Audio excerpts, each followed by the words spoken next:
scientists have likened love to drug. What do drugs do to the brain? The same hormones, the same chemical changes that happen in the brain when people take drugs happens when they fall in love severely with something. The love that comes from one's desire. How do you know your love is a good love or a bad love? See, what's the source of it? Is it coming from your physical desires or no? From your intellect, from your aql. If you see that the love is coming from your physical desires, that's a red flag there. That's warning. That this is a love that you need to save yourself from. This is worldly love. The Imam says worldly love causes your brain not to function, your intellect not to function. It's like a drug. And by the way, scientists have likened love to drug. What do drugs do to the brain?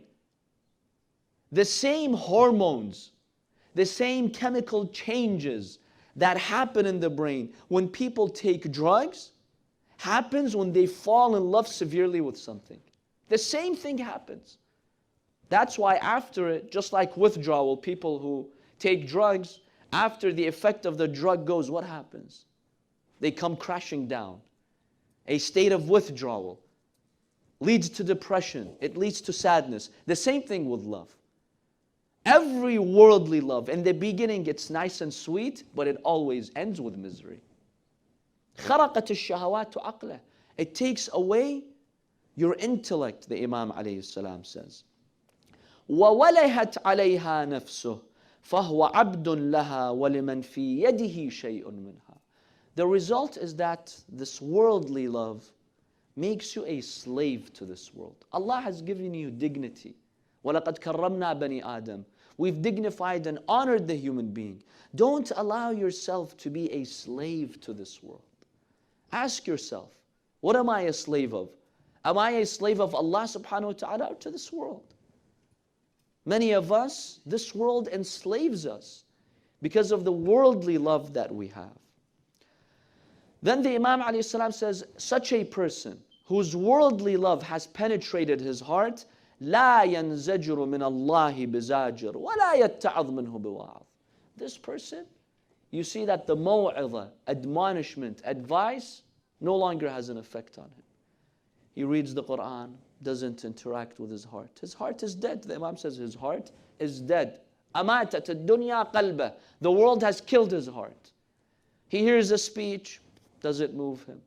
He hears the words of Ahlul Bayt, doesn't move him. When he's doing something wrong, people talk to him, he gets angry. He gets angry. We've seen people like that. They're doing something wrong. You gently try to tell them that they're doing something wrong. They need to correct this. They need to do this in a certain way. They get angry. Don't teach me. Don't tell me what to do. It's none of your business. That's it. Their heart is closed. And then the Imam alayhi salam says, وَهُوَ يَرَى الْمَأْخُوذِينَ عَلَى الْغِرَّةِ حَيْثُ لَا إِقَالَ وَلَا رَجْعَ. He says what's interesting is that these people who have fallen in love with this world, who really don't think there is going to be an end to this world, all the time in society, they're seeing people suddenly go. In your life, haven't you seen people who've suddenly gone? Youth who suddenly died. People whom we know, distant relatives, family members, who suddenly left. If someone suddenly leaves, I will also suddenly leave. What makes you think that you know when you're going to die? Why? Did the others know when they're going to die? God is sending us messages. The Imam says, why don't they take these messages?